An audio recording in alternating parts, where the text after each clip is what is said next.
అందరికీ హాయ్ అండి. నా పేరు Lakshmi. Welcome to Lithisha world. ఈరోజు సింపుల్ అండ్ టేస్టీ రెసిపీ చూపించబోతున్నానండి. ఒకసారి ఈ రెసిపీ ట్రై చేయండి. Let's start. ఫస్ట్ ఒక ప్యాన్లో 2 టేబుల్ స్పూన్ ఆయిల్ వేసుకుని ఆయిల్ హీట్ అయ్యాక రెడ్ చిల్లీ, ఆవాలు, జీలకర్ర, మినప్పప్పు, పసుపు వేసుకుని ఫ్రై చేసుకోవాలి. తర్వాత ఎల్లుల్లిపాయ కూడా దంచి వేసుకుని ఫ్రై చేసుకోవాలి. ఎల్లుల్లిపాయ అలా దంచి వేసుకుంటే ఆ ఫ్లేవర్ బాగుంటుంది. తర్వాత కరివేపాకు వేసుకుని ఫ్రై చేసుకోవాలి. కరివేపాకు చిటపటలాడాక ముందుగా కట్ చేసి పెట్టుకున్న ఆనియన్, పచ్చిమిర్చి వేసుకుని ఫ్రై చేసుకోవాలి.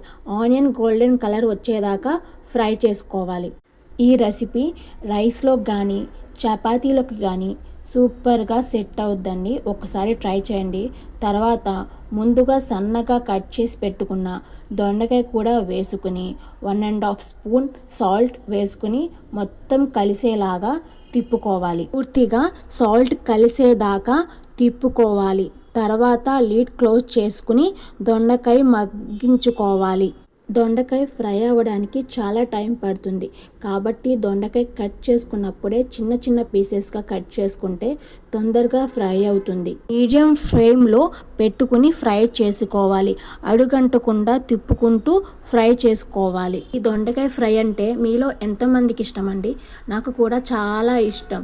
ఎటువంటి మసాలా లేకుండా సింపుల్గా చేసుకుంటే చాలా టేస్టీగా ఉంటుందండి. చూసారు కదండి, దొండకాయ మగ్గింది. ఇప్పుడు కారం వేసుకోవాలి.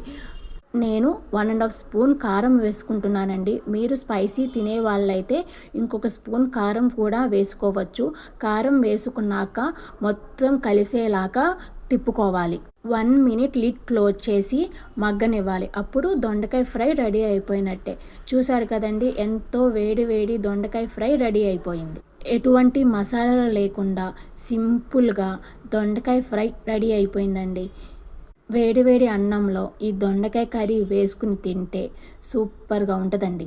ఈ సింపుల్ దొండకాయ ఫ్రై ఎలా ఉందో ఇంట్లో ట్రై చేసి నాకు కామెంట్ చేయండి. అలాగే దొండకాయని చిన్న చిన్న పీసెస్గా కట్ చేసుకుంటే తొందరగా మగ్గిపోతుందండి.